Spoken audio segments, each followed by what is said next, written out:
I wasn't supposed to be there. That's the sentence that keeps replaying. In my head, whenever I think about how all of this started, how one wrong turn through a revolving glass door in downtown Chicago changed the entire trajectory of my life. How a misread building directory led me to the 42nd floor of Vance and Sterling Holdings instead of the marketing firm 2 floors below. How I stood in front of a mahogany reception desk, resume in hand, face flushed from running 3 blocks in November wind, and met the steely gray eyes of a man who looked at me like I was something stuck to the bottom of his Italian leather shoe. His name was Dominic. Vance.CEO, 34 years old. The kind of handsome that belongs in fashion magazines, jaw carved like architectural detail.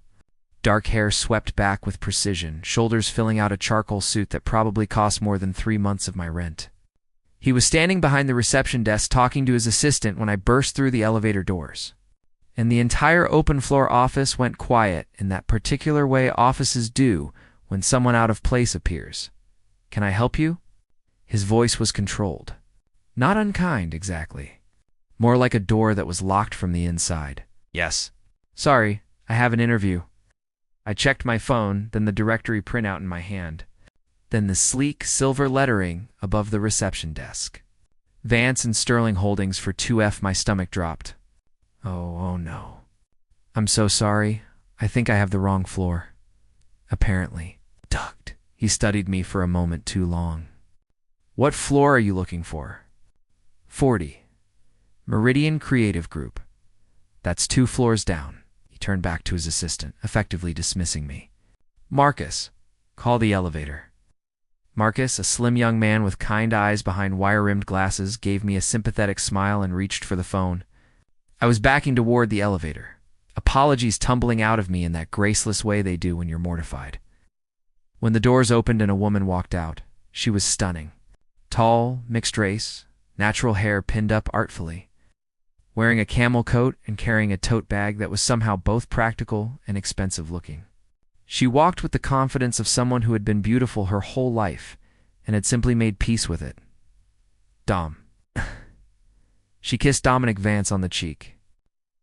And something in his posture, all that architectural tension, softened. "Camille." He put his hand on the small of her back. Then he looked at me, still hovering by the elevator. Something shifted in his expression. It was brief, almost imperceptible, like a shadow crossing a wall. "You should go." I went, but I thought about those gray eyes for the rest of the day. I got the job at Meridian Creative Group. It was a junior copywriter position, modest salary, decent health insurance, the kind of role that felt like scaffolding rather than a destination. But it was in Chicago, and I was 26 and newly arrived from a small town in Indiana. The city felt like possibility in physical form. I signed the offer letter 2 days after my interview and showed up on my first day in November with a new laptop bag and carefully pressed clothes and the particular terror of someone who wants very badly to be good at something. My name is Eli Navarro. I should probably have mentioned that earlier. Meridian occupied 2 floors in the Sterling Tower, the 40th and the 39th, and Vance and Sterling Holdings occupied the 41st and 42nd. I told myself this was irrelevant. I would never see Dominic Vance again. 42nd floor people did not ride the elevator with 39th floor people. These were different worlds separated by carpet grade and ceiling height. I was wrong about that. 2. The building had one cafe on the lobby level, a narrow, warmly lit place called Groundwork that served excellent coffee and mediocre sandwiches. It was where the entire building's workforce converged every morning. And it was where, on my 3rd day at Meridian, I stood behind Dominic Vance in line without immediately recognizing him. I recognized him when he turned around. He recognized me in the same moment. Something flickered in his expression. Surprise, maybe? Or recalculation. "Wrong floor again?" He said. "No, just wrong line, maybe. I can go to the other register. Don't be dramatic." He gestured for me to stay. "You work here now?" "Meridian Creative. I'm a copywriter." He nodded slowly, like he was filing this information somewhere. Eli. He'd read my name badge. And you're Mr. Vance, CEO. 42nd floor, Dominic. He ordered his coffee, black, no sugar. The coffee order of a man who had long ago decided he didn't deserve sweetness, and then stepped aside to wait. How'd the interview go? I got the job. Good for you. Said it without warmth, but also without cruelty. Like a fact stated plainly. Then he looked at me with those gray eyes and said something I didn't expect. Stay away from Camille. I blinked. I'm sorry? The woman you saw upstairs? Camille Osei? She's mine. I'm telling you this now because you're new and you seem like the type who talks to everyone. And she's friendly with people she shouldn't be friendly with. He kept his voice even. Almost casual. Like this was a perfectly normal thing to say to a stranger in a coffee line. I'm not threatening you. I'm informing you. The barista called his name. He took his coffee, gave me one last measured look, and walked away. I stood there with my mouth slightly open, holding my wallet. The man behind me cleared his throat. Sorry, I said, and stepped up to order. My hands were shaking, not from fear. Exactly, but from the particular. Indignation of being warned off a person I had met for approximately 45 seconds in an elevator. Hallway. I didn't know what to do with Dominic Vance. I filed him.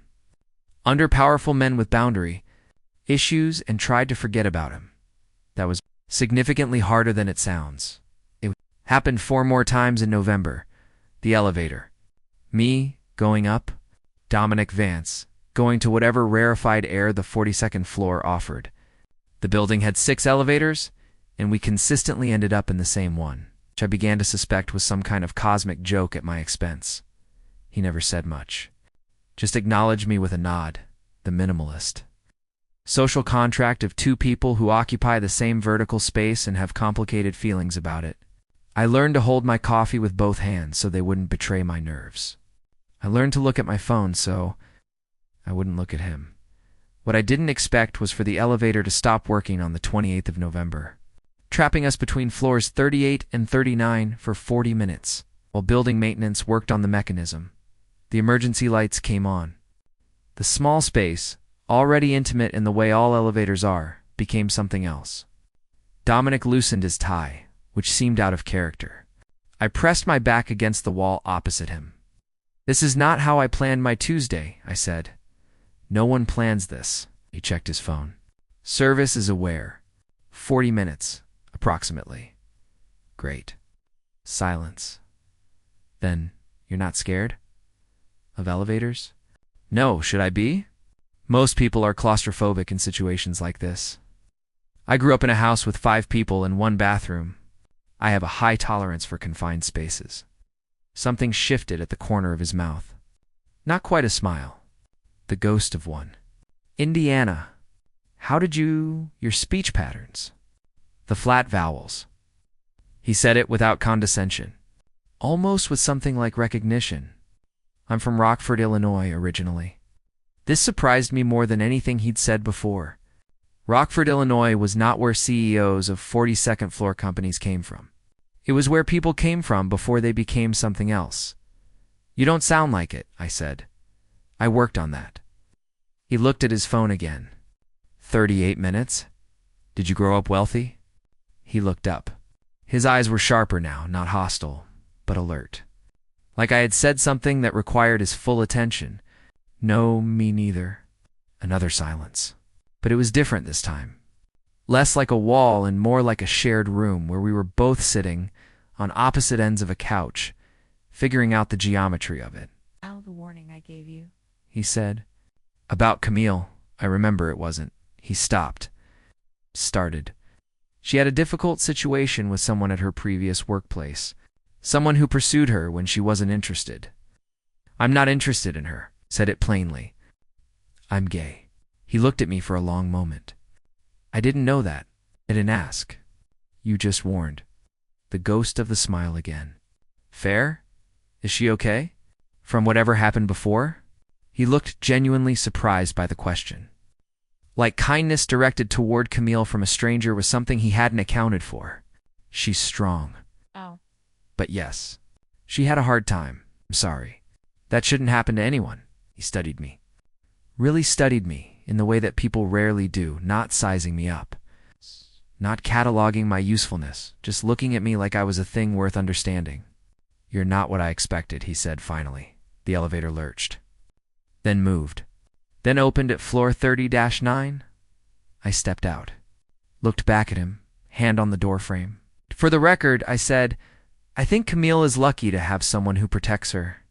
Even if the delivery could use some work." The doors closed. I stood in the hallway of the 39th floor for a full minute, heart doing something irregular in my chest. And I wasn't entirely sure why. December arrived with that specific Chicago ferocity wind off the lake that felt personal. Sky the color of old pewter, sidewalks glazed with the particular treachery of black ice. I had found my rhythm at Meridian by then. I knew which colleagues to eat lunch with and which to avoid. I had learned the office coffee machine's eccentricities, and I had produced 3 pieces of copy that my supervisor described as genuinely good, which in advertising-adjacent, creative environments is roughly equivalent to a standing ovation. It was the 4th of December when I met Julian Sterling, as in Vance and Sterling Holdings, as in the second name on the building directory, as in Dominic's best friend and business partner. Though I didn't know any of that yet, when he appeared at the Groundwork Cafe looking slightly lost and entirely too charming for a Monday morning, he was tall, not Dominic's composed, contained tall, but the loose-limbed tall of someone who had grown into his height gradually and was still figuring out what to do with it. Warm brown skin, natural hair worn, close-cropped on the sides and slightly longer on top, jaw with just enough stubble to look intentional. He was wearing a caramel-colored leather jacket over a navy sweater, which was remarkably non-corporate for someone who coned the building. And he was staring at the menu board with an expression of deep philosophical uncertainty. "The oat milk latte is good," I offered, because I was standing next to him, and the silence seemed wasteful. He looked at me, startled, then relieved. "Yeah, I usually just get a plain coffee, but I'm trying to." He gestured vaguely at the menu. "Branch out. Bold life choice." He smiled, and that smile, wide, unhurried, reaching all the way to dark eyes that crinkled at the corners, was the kind of smile that made you want to be the reason it happened again. "I'm Julian. Eli. You work here?" "In the building? 39th floor. Meridian Creative." "Oh, cool." He said it like he meant it, not like polite filler. "I'm 42nd. I looked at him more carefully then. Sterling, it clicked. "Oh, you're the other name on the letterhead." "Yeah," said it easily, without the weight Dominic carried in his position. "It's less impressive than it sounds. Dom does all the real work. I mostly show up and try not to break anything. That seems like a valuable service." He laughed, a real, genuine, caught-off-guard laugh that he seemed slightly embarrassed by.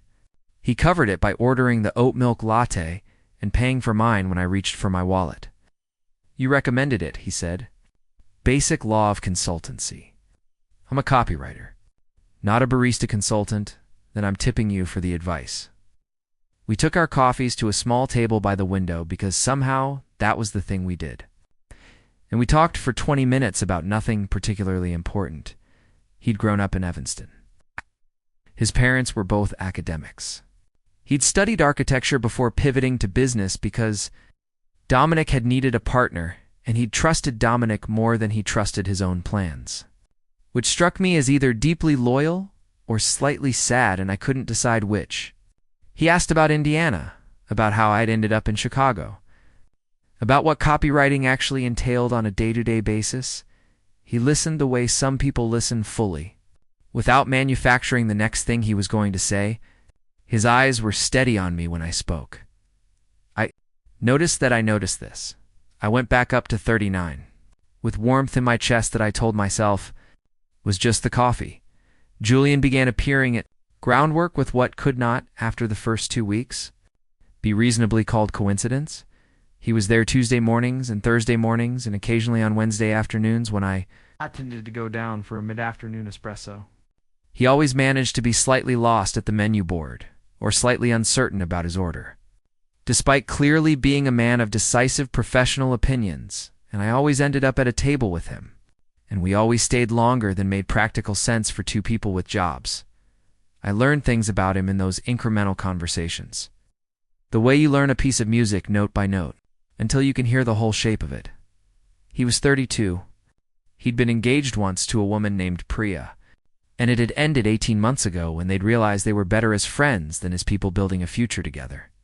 And there was no villain in the story, just two people who had outgrown the shape they'd made together. He didn't talk about it with bitterness. He talked about it with the particular tenderness of someone who had processed grief properly and arrived at something like gratitude. He loved architecture still, even though he'd left it professionally. He carried a small sketchbook and occasionally drew buildings on napkins when we talked.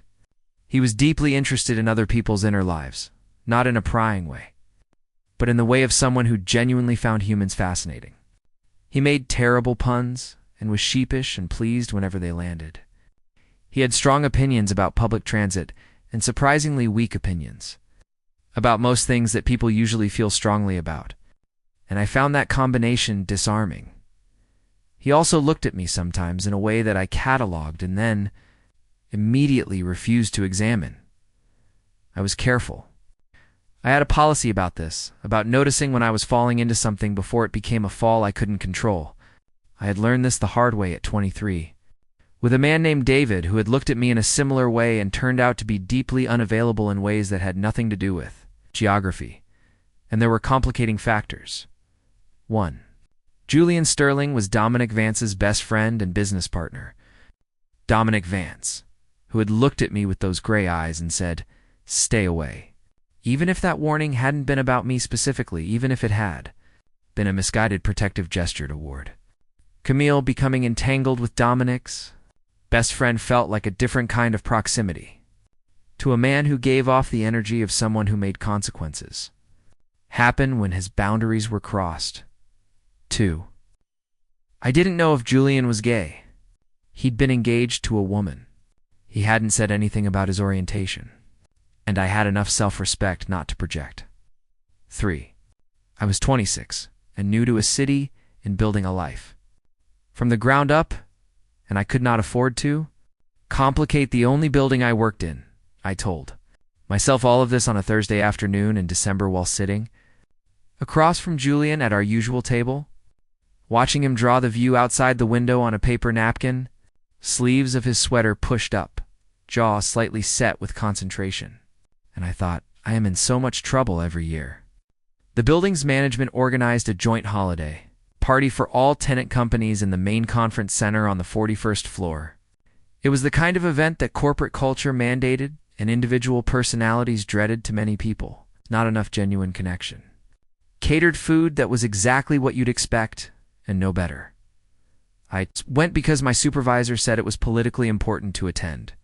Julian was there. Of course he was there.